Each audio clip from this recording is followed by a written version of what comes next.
Okay, the story I'm going to tell you, it's going to be what actually happened to me, and I'll be honest, when I first started my life, and I'd heard about the God that would be mean and vengeful, and you'd sin, you'd go to hell, and I had a chip on my shoulder because I felt he was promised me something, and trust me, what he promises us we cannot comprehend. And when somebody promises me something I can't comprehend, he's promising me nothing.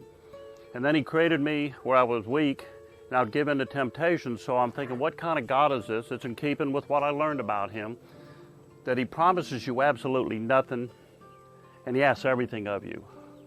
And then after my experience, I found out he gives us everything and asks absolutely nothing of us. The gift is that profound.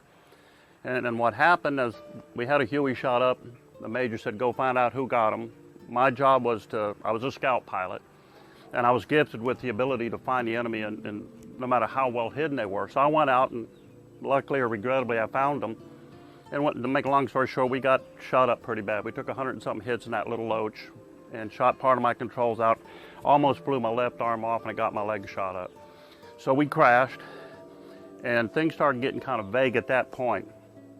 I understand my gunner pulled me out of the aircraft. I thought I climbed out. I do remember, and this has a point, there was a little bush near my head, and I realized, oh, this is the center of the base camp. So what was surprising is I never felt any pain. When I was laying down and my gunner was bandaging my arm, I told him to leave, we're not getting out of there. And he said no, he wouldn't leave me, and things started getting kind of blurry. My vision started getting blurred, and I was the kind of guy that wouldn't ask a whole lot from God until I needed something. And I needed to get out of there because we're in the middle of the base camp. I'm shot up very bad. My gunner got a bullet through the butt. And I said, we're going to get captured, or we're going to get shot, or I'm going to die somehow. And I started bargaining with God. I'll be good, I'll be good for a week. Just get me out of here, God. I know that it's going to be tough. And then things started getting kind of gray on me. And I was wondering what's happening. I said, God, please don't let me die. Please don't let me die. I was terrified. And then things went black, pitch black. And now I know there's no way I'm going to get out of there because it's pitch black and I'm helpless. And I can't even hardly move. I've lost so much blood by then. And then the unique things started happening. I started feeling pretty good. And I said, what's happening to me? And I realized I was dying. People say I'm dying. I was actually in the physical process of dying. And at that point, I stopped being afraid. I don't know how other people die, but for me, I thought dying was a horrible, painful, terrible thing, and it was actually an incredibly pleasant thing. And as I was dying, I accepted it, and I said, God, this is obviously your will. There's no bargaining anymore. I quit bargaining with him because I knew I was dying. And as I was fading back, all of a sudden, you hear about the bright light. The brightest thing that you can imagine is a dark hole compared to the bright light that I saw. And as I saw that, I started feeling good, and I got Demerol in the hospital and all the things for pain. They can't touch the feeling I was starting to feel.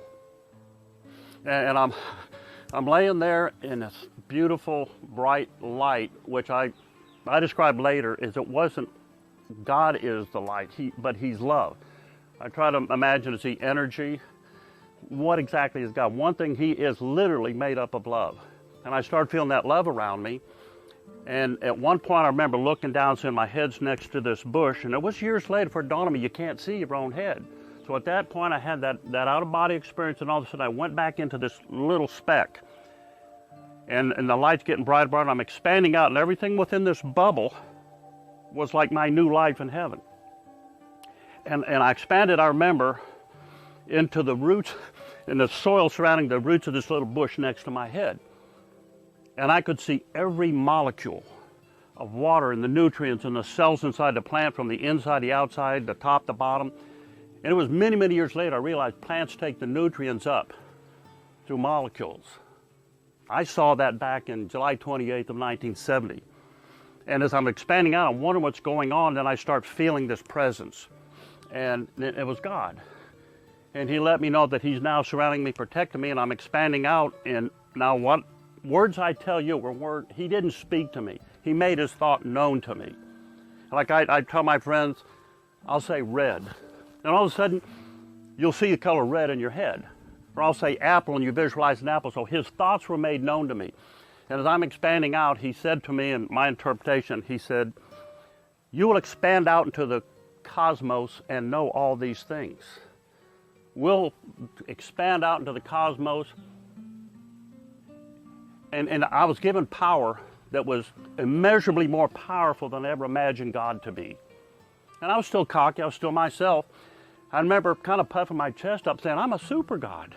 Not disrespect for God, but I'm a super God. We cannot comprehend what we're going to become. It's immeasurably more powerful than God is, that we think He is. As I'm kind of getting kind of cocky, God made His thought known to me, and He gave me a vision. He's holding me in His hands like a premature infant. This is what you are. And I was telling Brian, it's like I'm born again into heaven this time, but he saw me and I felt his proudness like a parent feels a child when they're first born. And I'm thinking, well, this is confusion. He sees me as a little child. I felt his emotions. I felt he was proud of me. Here's this new infant coming into his world. But I'm still the super God. And then he smiled, and I felt him smile, and I felt his amusement. He said, even in this state that you were in, as a super God, you cannot begin to comprehend what I am. We can't comprehend what we're going to be, and He's still infinitely more powerful and loving and caring than that. So that kind of put me back in my place. And I'm thinking, I'll be able to go anywhere. And then all of a sudden, He kind of backed away, and I'm thinking, I don't have a body. This is frightening. It started to frighten me. And I actually went like this, and I could feel my fingers in my hands. And I said, well, I can't see me, but I'm here. And then He said, you're to go out and be everywhere. So I kind of stepped out of my body, and it was like all of a sudden I could be anywhere in His creation at one time, and I could focus on whatever I wanted to focus on. Then I went back in my body. And I went back and forth a couple times. And all of a sudden I started thinking, every time I went back in where I could feel like I'm in a body, it was horrible. It was so confining. I wanted to be out and being free and out in the cosmos with God. As I'm experiencing all these things, the one that really surprised me was His love. And I'd say take a dictionary and take all the bad words out, regrets, sorrow, fear, embarrassment. They're not there. There is absolutely nothing in heaven that is bad.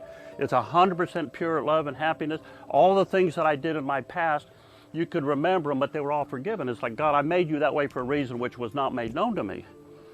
And I'm feeling this love, and I tell people His love was so strong, I literally felt it. It's like being in the air when it's calm. You know the air is there, but you can't feel it. But then you soak in a warm bath, that warm water, you can feel that. God's love was so strong, I literally felt it. I felt His presence. And I knew I could be anywhere, and I'm loved, and I was forgiven. And I thought, this isn't a mean, vengeful God. Like I was even telling Brian, I remember the way I grew up, and they said the people cower, and they stand in the back of their church.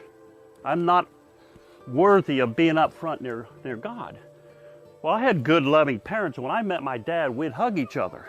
I didn't cower up to my dad. Well, God doesn't want us to cower in front of Him. He created us strictly to love. He has one need that I thought I felt. He needs to love. That's why He created all this stuff. He didn't create us so He could lord over us and dominate over us and make us feel inferior. He wants to love us. And I thought, that's not the God that I grew up knowing. I'm not going to be punished for making my mistakes. If I ask God to forgive me, He will. And another thing I saw, that He will not pull you kicking and screaming into heaven. If you don't want to go, He didn't even know if it's known, but you're not coming. You have to want Him to forgive you and ask Him to forgive you, and He'll bring you in. No matter how bad you've been, how horrible you've been, how ashamed of yourself you are, He forgives you if you just ask for Him to forgive you, and He takes you into heaven. So I'm sitting there and I'm thinking, this is not what I thought it was going to be. Especially the dying part. I thought everybody, my family, my friends, my loved ones, I finished a tour in Vietnam and I volunteered to go back. And it was on that extension where, this happened. I made it 2 months into my extension. And I thought, oh man, and I started praying. I said, Mom and Dad, I'm sorry that I came back. I made it through my first tour a little beat up, but not serious. And now I came back here and I've hurt you because I was so selfish. I wanted to come back and experience this thing that I thought I was fighting for their freedom. And all of a sudden, God said, you're not ready. I said, yes, I'm ready. You can't be doing what you think you're doing. You're going to try to send me back? I won't go back. You can't show me this and let me feel this love and this no worries of any kind as I will be alive for infinity, and now send me back in my body and it's shot up and it's hurting in the middle of the jungles. I won't go back, and you put me back in my body, I'll make sure I die. I felt, like I said, you can feel his emotion. I felt his sternness. And he said to me, he wasn't angry, but he was stern. He's tough love. And he said, no, you cannot take this. Only I can give this to you. And if you ever try to take it, it will never be yours. And I remember, I don't usually talk like this. I'm not flowery in religious speaking. I said, Father, your will be done. And I went back, and the books say sometimes it's a tunnel of light. It's a tunnel of love. The light thing is, to me, in my opinion, is a misnomer. You're surrounded strictly by love, and the love is a bright light, so bright that I call it an incredible clearness, because the mind can't comprehend anything that bright. We're that limited. And as I'm going down this tunnel, the demons from hell were trying to grab my soul. And it's like, again, being at a zoo and you're behind a fence and you look at the horrible animals. They don't frighten you, you're curious. And I couldn't feel their pain and suffering, but I was made aware of their tremendous torment in hell. And they don't even have the luxury of knowing they've got your soul. I didn't see any bad souls, and it was just the cast out demons that were in heaven now in hell. And they were trying to get my soul, because they never know if they've got you. They have to fight constantly to get your soul, because they really don't ever have it. Because no matter how late it is in your life, I'm laid out there in the jungles dying. And all of a sudden I get religion.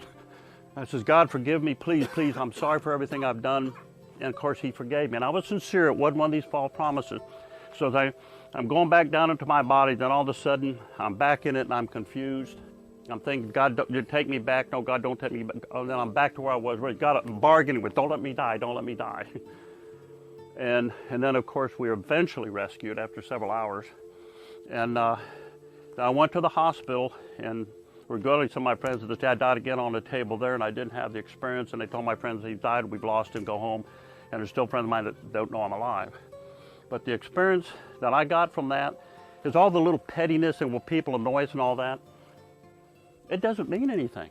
Compared to what we're going to get, it doesn't mean anything. It's just a little, prick on our side. And I tell people now, I know he will forgive me for what I do, but I'm not going to take it for granted. You can't come up and say, I can sin, therefore I can ask for God's forgiveness. You have to have the sincerity.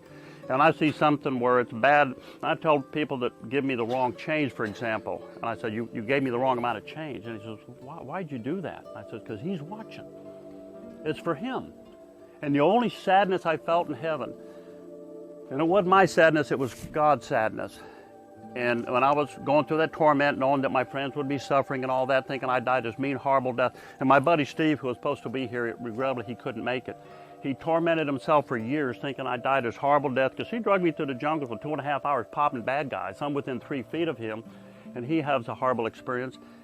And he said, here I drug you to the woods for 2.5 hours, you suffered, you were moaning, you were crying, and then I let you die.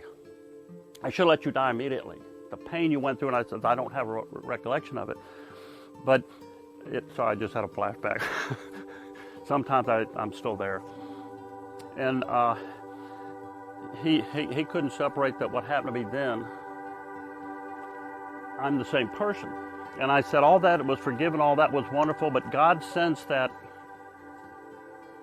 heartache that I had, and you're not supposed to experience anything bad in heaven. It's impossible, you can't.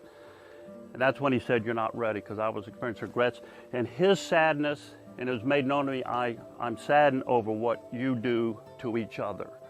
When we do things to each other and harm each other and hurt each other, we're not hurting each other. Although we're hurting him. It saddens him what we do to each other. He created us all to be wonderful and have a wonderful gift, and sometimes being human, I don't know why we have that weakness. God knows, and it wasn't made known to me that it hurts him when we hurt each other. We lie from each other. We ridicule each other. That's a direct assault on his emotions. And so I feel blessed that I had a chance to go through that. It honestly, and I'm not being facetious here, it was worth getting shot for. And I wonder, one thing is, in the Bible it says, blessed is he who believes and has not seen. Well, I wasn't that strong, and I had a chip on my shoulder. Maybe that's what he protected me from, is I am here, I do love you. And he let me see because I didn't believe without seeing. And it changed my life, and that even though I'm still human, I still make my mistakes, I constantly pray to God, give me the strength. I don't want to lose what I saw. I want to be back in your love. And please, just help me be strong. And thank you for everything you've done. Don't take him for granted. And thank you for the blessing he gave me, and that let me be in his presence for, well, there's no time up there, so it was an instant, it was 1,000,000 years. And that's pretty much the end of what happened to me. I came back in my body, and regrettably I was rescued. And I'm here till the next time, and I look forward to going home again. And thank you for listening. But